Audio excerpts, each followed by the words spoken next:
Hello and welcome. You're watching NewsX. This is the Hot Mic. I'm Rishabh Gulati, and with us today is the Minister for External Affairs for India, Ambassador S. Jaishankar. Ambassador Jaishankar, thank you so much for joining us on this telecast. I know it's the middle of the electoral season. You've been a career diplomat, but what's your perspective on how the elections are faring out? Well, I think from our perspective, it's been moving well. We've had two phases.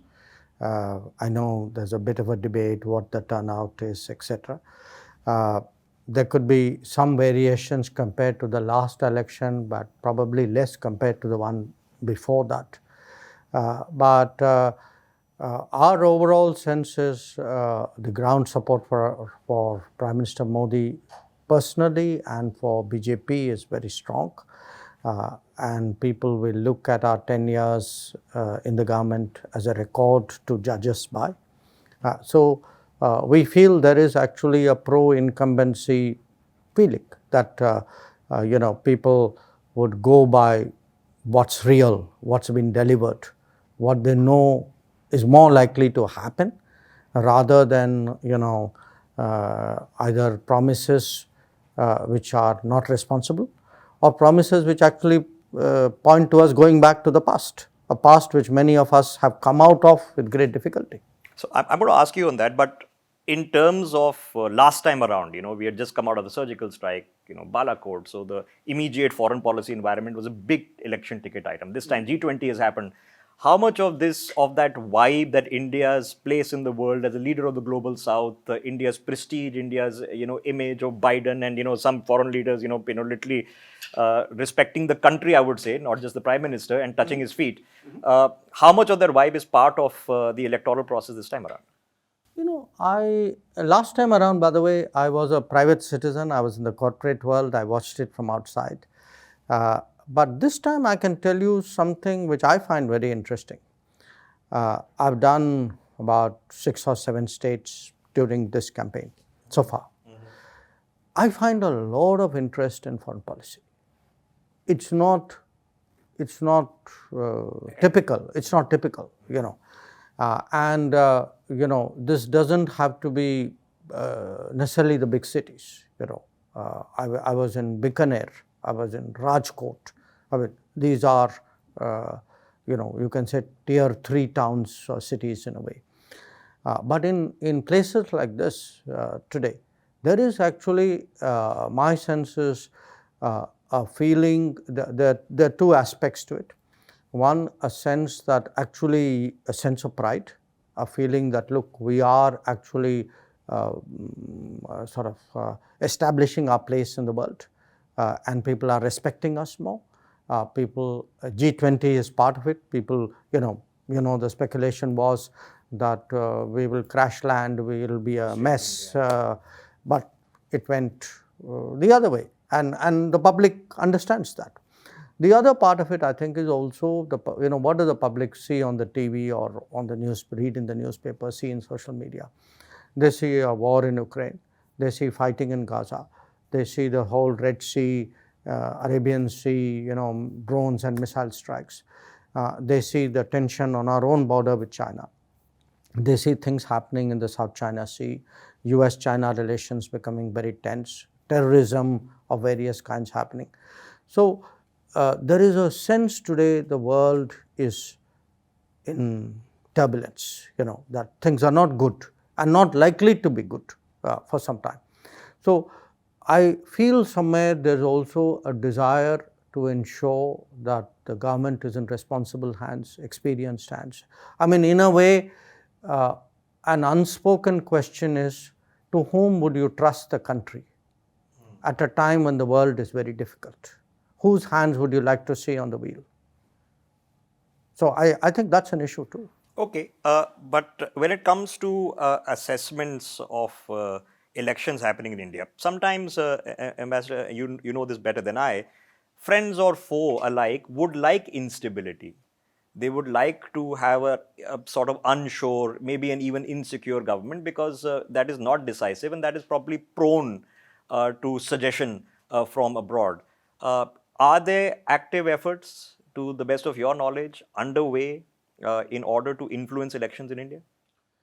Well, Depends on how you visualize influence. Okay, the truth is, just look at the international media, particularly the Western media, for maybe about 2 months now. You see a barrage of articles, coming at India, at the election system, at the environment, specific political issues. What is the overall tenor? Overall tenor is, oh my God, these guys may actually get 400 seats. Is it really good for democracy if somebody wins big? So, which means their preference is somebody doesn't win big, or somebody doesn't win, or somebody else wins. So there is, some of them have actually been honest enough to actually express a preference. But many of them, it's more like they know what is the likely outcome of this election. So it's more like you're trying to damage it, because that's probably the best that you can do. So yes, in that sense, I would say that perhaps more than any other election that I can remember, that we've had a sustained international, Western, particularly criticism of the entire election ethos. But that's from them. Now, what other people do, other players do, a lot of that is in the realm of intelligence. Today you get morph stuff, you get deep fakes, you get the audios of the Prime Minister, of the video of the Home Minister. Where is this coming from? So, different things are coming from different people, and different forces. There are people within the country, there probably are people, outside the country. Because, look, do understand one thing. We are today globally big players. Okay. When you reach the number 5 position, and you will soon reach the number 3 position in the world economically, what happens in India matters to people. They have vested interest. They want people they would rather prefer in positions of decision making. So I think this is the reality. We are grown-ups here. We have to accept this is the world in which we live, and we have to prepare for it. Are there certain members in opposition parties in India who perhaps would be prone to such influence from abroad? Well, I would put it to you differently. I think we have seen, not now, for some time now, some years now, some parts of the opposition who consciously go out of India, badmouth the country, run it down in different ways. Look, I have no problem if it is politics, you and I are competing. I'm not going to say nice things about you, okay? That's natural. But I don't have to run down the whole system. I don't have to say, the country is falling apart, all institutions are have given way, there is no checks and balances. When you say constitution is in danger, it's ridiculous. This constitution from 1950 has lasted us 74 years, and to me, it is something which for most sensible people is the cornerstone of how we built a polity. If in fact anybody has messed with the constitution, it's actually the Congress party. Of the 105-6 odd amendments, probably 80% of them are theirs. But yet, see, this whole thing, constitution is in danger, election system is questionable, they've called courts, you've had criticism of the courts. So, I would say I have no issues if people, personally, I don't take my politics outside the country. Whenever I go out, people ask me political questions, I say, please come home, I'll be happy to talk to you. I don't do politics outside. But let's assume your standards are less exacting than mine. I don't even, mind, or maybe not mind that much, saying, okay, do some political point scoring, but don't run down the country outside, because then you are actually damaging something much bigger. And for what purpose? So, if a Rahul Gandhi goes to Harvard or goes to Cambridge and says these things which you just mentioned, Is it because he's being misguided, he's being misinformed? Is it his advisors are all over the place? So where's it coming from? Look, I can't answer that. Only he can answer it. I mean, today, to my mind, some of it I can only guess is a sentiment which comes from lack of success or traction at home. And then you feel, okay, let me go out, and there'll be like-minded people out there who are more likely to buy into this and support it. So I will set, if my domestic narrative is not catching on, I now try to set an international narrative in the hope that the domestic narrative will pick up on it. So, I mean, some of it is that, but some of it I think is a genuine belief. I mean, look, you mentioned his visit to Cambridge. I think all Indians, I would advise Indians to go and listen to his lectures. You should see the admiration for China in that lecture. It comes through repeatedly. He will never criticize Belt and Road. I mean, a Belt and Road which violates our sovereignty.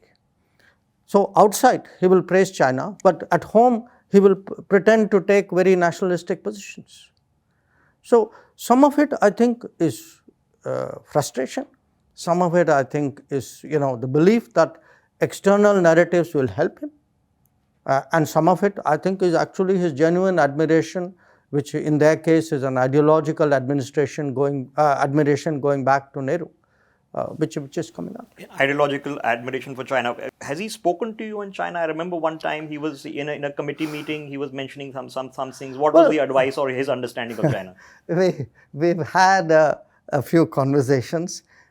He, of course, also gave a public comment that yes, there were shortcomings in my understanding of China. And now I just happen to be the guy who spent 4.5 years there as ambassador, but apparently that doesn't matter. So he clearly fancies himself as someone who's steeped in understanding of China. But when you look at some of the things he says, I mean, what else can I say, but God bless him. When one of the key family advisors who's been there 40, 50 years sitting in the US says, the Americans have an inheritance tax, we should, apply this in India. And the party then runs away from it. But these are the key advisors. Do you think a lot of this comes from the advisory process surrounding Rahul Gandhi of the Congress? See, what they have been doing is actually trying to have it both ways. I mean, if you see, I'll come to that particular remark. But say, if you look at the manifesto, which I think most people haven't done, but nevertheless, they will not refer to the CAA, but yet a Chidambaram will go and talk about a CAA in Kerala. They will not talk about 370, but yet their partners, their supporters will openly say, we are completely against 370, but they will not say it in the manifesto. But they know national sentiment is for what was done in 2019. So when it comes to issues like inheritance tax, you got to really understand what is at the heart of the thinking. The heart of the thinking is really the policies of the 50s, 60s, 70s and 80s. They still do not believe those policies were wrong. I mean, they brought the country to ruin in 1991. It took a Narasimha Rao to change it. And by the way, that's why they don't like Narasimha Rao. People think they don't like Narasimha Rao because he's not part of the family. But they don't like Narasimha Rao because he actually went against what these people deeply believe. So you mentioned this going back into the past. So is this an ideological debate in this election as well, between a caste census, between wealth redistribution, X-ray of people's houses and how much they earn, is about minorities and Muslim quotas? Is there an ideological difference? No, absolutely. You have today, in a way, two views, I can say. Okay. One is the view which Prime Minister Modi has expressed, embodied, delivered, administered. That is there before the people. I think this is an alternative view. It is a view that what we did in the pre-reform era was not wrong. In fact, we should do it again. It is a view that, your earning, your saving, your property, we the state, if they ever get to be the state. We are the best arbiters of who will have what, who should get what. So when you have statements like, so and so will have a first claim, I mean, what does it mean? That means they are saying, if they ever get to government, we will decide who will have first claim on what? On everybody's property. Because you are talking of a survey. You know, government doesn't have to survey itself. Okay? When you are saying survey, I am surveying you. Okay? I am not surveying you, PSU or a government asset. So you are actually saying, I am going to do a national survey. I believe in redistribution. I believe in taxing. I mean, what is this? This is license Raj, this is tax Raj, this is permit Raj. This is actually family Raj. We know what is best for everybody. You know, we have many terms which have been used very pejoratively for us. Let me tell you, their idea of what is the political system in India should be an electoral monarchy. That there will be elections, but finally we will decide what is to be done. You mentioned pejoratives. When this information goes abroad, that this is the conversation going on, and there are China plus one logics and investors looking to line up, and Jamie Dimon has been talking about a lot of practicalities in India, 400 million toilets being built and all that. Do investors start worrying? Do they start getting concerned, or do they take it as a pinch of salt? Or this is elections, this is okay? No, I think investors believe these guys have no chance. I think that's why they're not worried. I don't know whether investors think, are they serious or not serious about what they believe. I think the investors basically believe, okay, somebody in India may be saying these things, but these guys are really not going to have any say in after the election. So they shrug their shoulders. Okay, speaking of divisive politics, let me take this on, because we keep doing two-nation theory. Here we are 80 years later. We have an extremely good association now with the Saudis. You have literally the highest honors are being given to India's Prime Minister by the Emiratis as well. A massive temple has come up very recently in the UAE. How is that the world does not see a two-nation theory, but we still ourselves are convinced that it exists? I think we are regurgitating our debates because that has become the electoral basis for much of the opposition. But when you go outside India, I mean, it's a very interesting example that you have raised. I look at people ask me, in 10 years, what would be the number one change in our foreign policy? The biggest shift? I would say actually it's our Gulf relationships. Now, that's almost counterintuitive, because the narrative is, BJP, very Hindu, nationalist, etc., etc. So, I think we need to ask that question. If that narrative was true, why is it the Gulf is today embracing us, dealing with us, respecting us in a way? And I'll tell you the reason. Because I don't think this vote bank politics, because I think that's really what it is. The vote bank politics which started after our independence, where there was a conscious attempt to actually create a minority vote bank. And I don't think the Gulf buys it. To them it's irrelevant. They see today in India, okay, an India which takes a lot of pride in its culture, civilization, history, traditions, and the people in the Gulf say, oh, guess what, guys, we do the same. For them, what we are doing is nothing surprising. We are actually behaving like a normal country. Please do understand one thing. In the West today, vote bank politics is strong, sadly. But do not think that that's universal. It was an Indian failing. Unfortunately, in some Western countries, it has become a Western import or a Western absorption. But in large parts of the world, they are not too bothered by this whole vote bank thing. For them, you're proud of your country, culture, economy, achievements. Great, so are they. Okay, I want to take you down to the south of India, because Tamil Nadu has already voted. Your family comes from there. there is this new leader that the BJP has found, who's the BJP state president in Tamil Nadu, Annamalai, yeah, He's sure. he's just contested from Coimbatore. He's making a lot of waves down there. We've seen the Prime Minister at the UN speak about it. Of course, Parliament inaugural happened with the Sengol. We have our Indic civilizational roots in all of Southeast Asia, which you've spoken about, the Shivlings in Vietnam, all of which, of course, originate And in the South India. BJP is committed to establishing Thiruvalluvar centers across the world. These will be our cultural centers. Thiruvalluvar is a great Tamil Yes, of course. sage, you Yes. know. Yeah. So- In fact, we're sitting right on Subramanian Bharati Marg Yes, as we speak in New Delhi. Okay, let me take you then. You mentioned Kashmir, sir. 370. What has actually changed in India's global diplomacy? Because when 370 was abrogated, did the Americans say this is your internal matter, or was it in the past 7th Fleet sanctions? You see, when 370 happened, I was not going to wait for somebody to tell me what it was about. I mean, it's my domestic business. So we made it very, very clear to people, to everybody, that here was a temporary provision of the Constitution. Please read my Constitution, the word temporary is out there. The meaning of temporary in English language is it comes to an end at some point. It was not even meant to last this long. And that the time has come to deal with it. Other countries amend their constitution or do things with their laws. So it's frankly our business.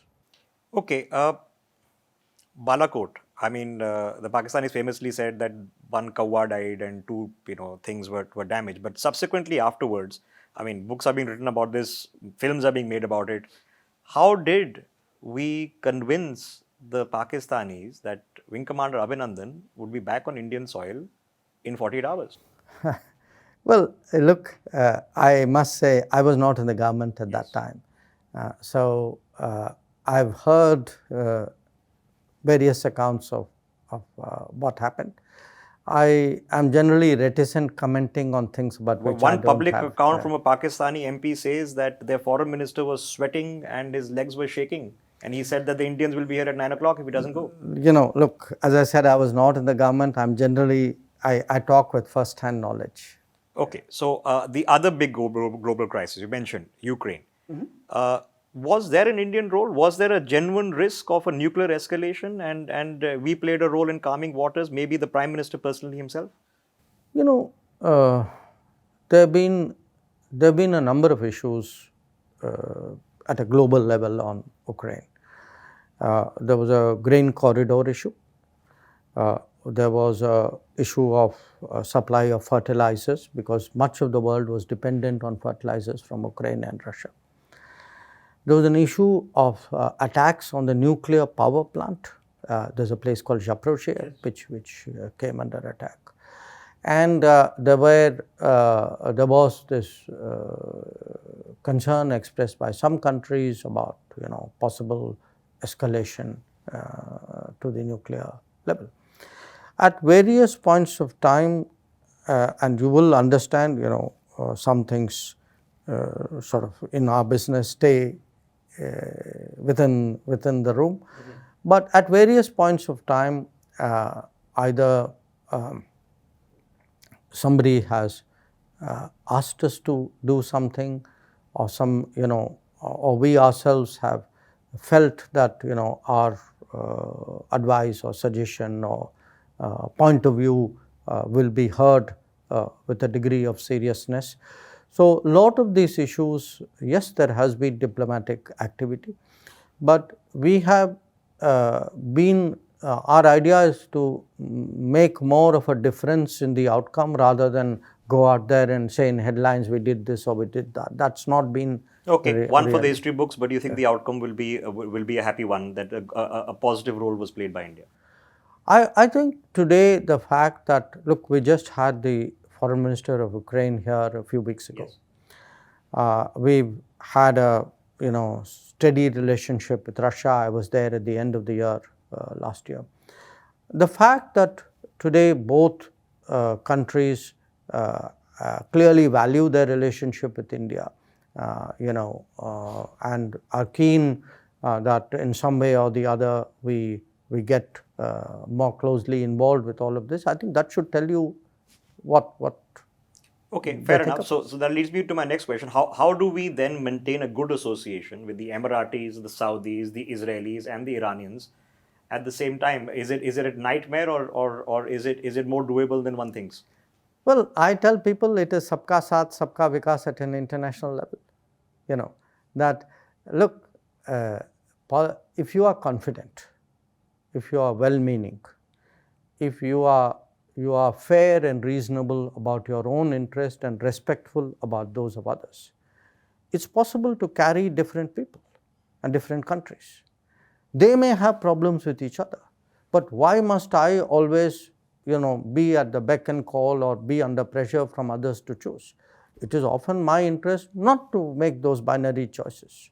So we have today consciously, that's why Prime Minister uses this word, which is there in our manifesto as well, Bharat as Vishwa Bandhu, that we have the ability today to have good relations with, let us say, Russia and with the US, or with UAE and Saudi Arabia and Qatar and Kuwait and Bahrain, with Israel and with Palestine. So I think it's a weak leadership which feels, don't go, if I go there, I must necessarily tie up with one, or don't even go there because you will come under pressure. We are big enough today to handle that kind of. It's never been seen. The operations that the Indian Navy is currently doing, anti-piracy operations, the scale of them, literally on a daily basis, we are getting reports of rescue operations. I've never seen it before. It's probably unprecedented. Yes. We are not technically part of any task force that is doing it, but why was it felt important that we need to be policing these international waters? Well, first of all, when you say that it's never been done before, I mean, this operation has never been done before. The way we stepped up for Sri Lanka, $4.5 billion package has never been done before. The way we supplied COVID vaccines to 99 countries and 2 UN organizations never been done before. So we are in an era of never been done before. But this particular one is important because our own self-interest is at stake.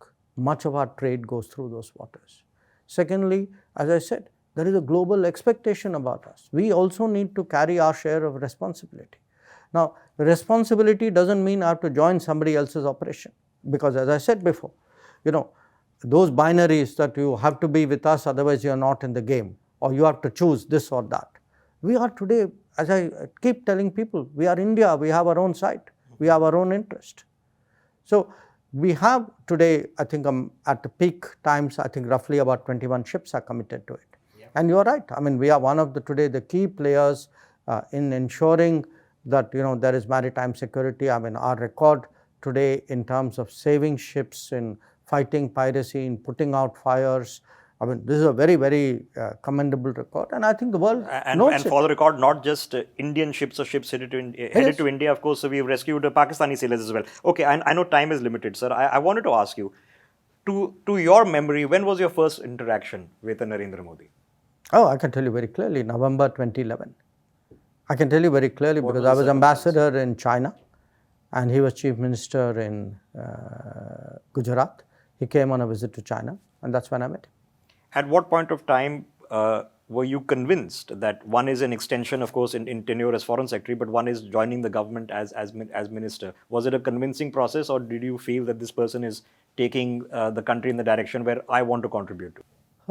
The two are different situations. My foreign secretary appointment happened, Obama had come for Republic Day. So it happened at that time. But it was I was a civil servant. Okay, civil servants are shifted. It's part of our life. It's something which, however unexpected, but it is still very much within the system to do something like that. The move into politics and as a cabinet member was very different because it was a different world. I mean, I tell people, I mean, even today there's nobody from my family in politics. The thought had never crossed my mind. I had retired after 41 years in the government. I had joined in the corporate world. I had a very good job. I was enjoying my job. Then the Prime Minister met me and told me that he would like me to join the cabinet and be part of the team that he was constituting. So it was very unexpected, and I had to make a decision at fairly short notice. Well, you made the right one. Good to have you in Team India. We are desperately short of time, but I have a couple of other questions. Narendra Modi as his vision, okay, is it a utopian vision when we talk about Vishwa Bandhu and Vasudeva Kutumbakam? But at the same time, we have a very realistic approach of ghar mein ghusko and stand up for yourselves and India's self-interest. How would you define it? Does he fit into some neat position in the theories?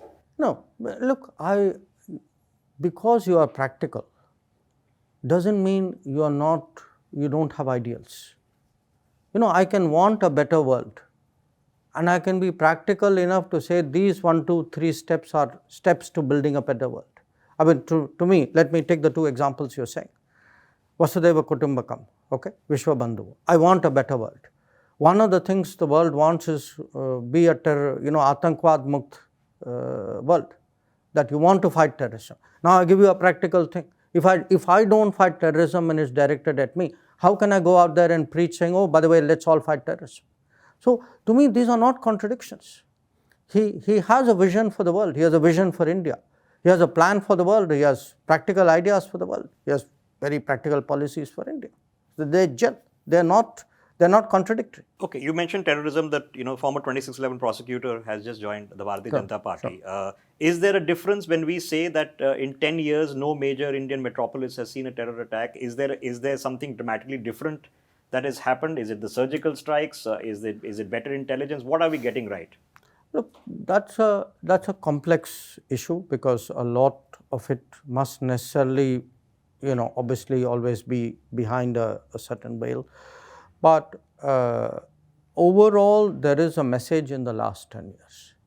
The message in the last 10 years is, unlike what happened at 2611 in Mumbai, we will not turn the other cheek.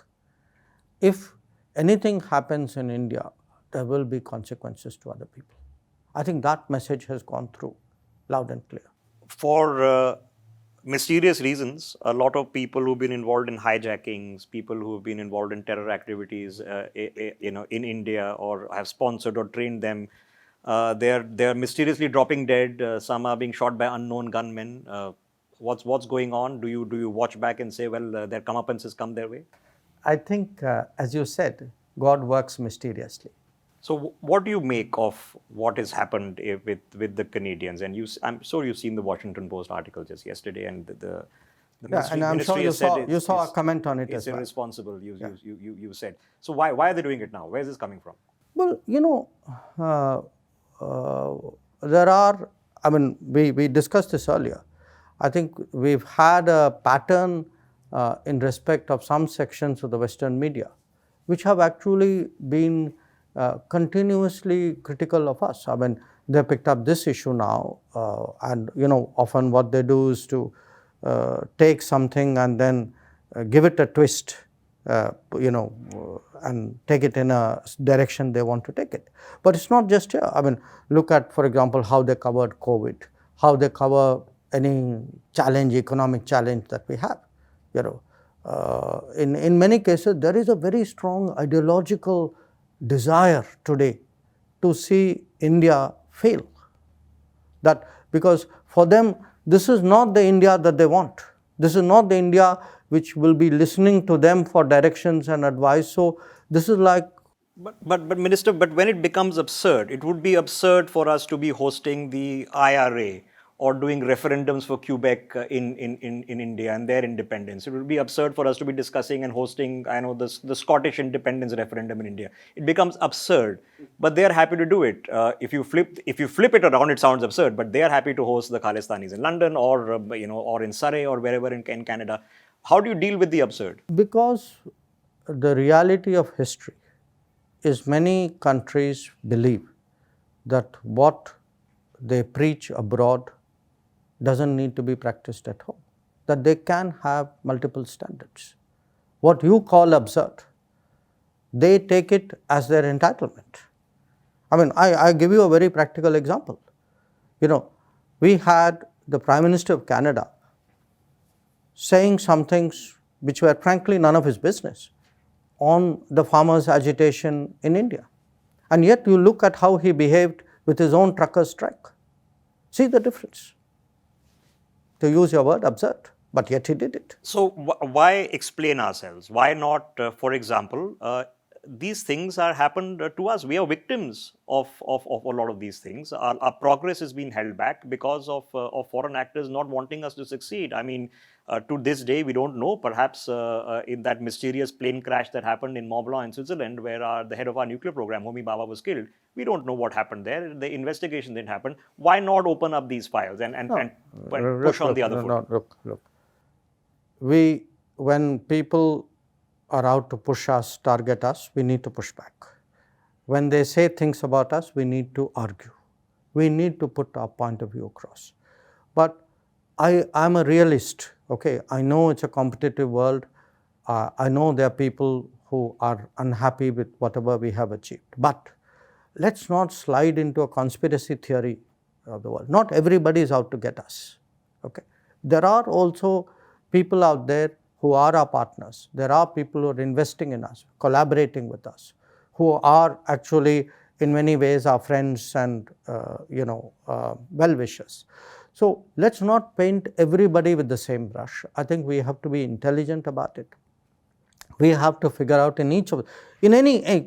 me any of these countries. I would say that there is a spectrum of views out there. Because one spectrum is targeting us. Don't react against the entirety of that spectrum of that country. Right. I think we need to pick and choose. This is what diplomacy and this is what international relations is about. Okay, Minister, last question. How are things now with China? We've seen a quieter situation, which is a relief on the Indo-Tibet border. But what is your assessment of what is going on? Is because with the Philippines, to whom we've just sold the BrahMos missiles, in Taiwan, is there a sense that someone's itching for a fight? What is the sense you're getting? I think we have different issues. I would not necessarily put them all. I mean, there is some commonality, which you mentioned, but each one is also specific.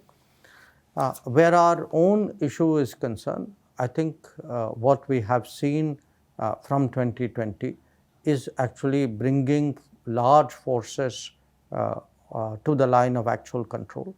Obviously, it is done with an intent, because it is a violation of multiple agreements, and they know that there are these multiple agreements. So it's not that it is done in ignorance of it.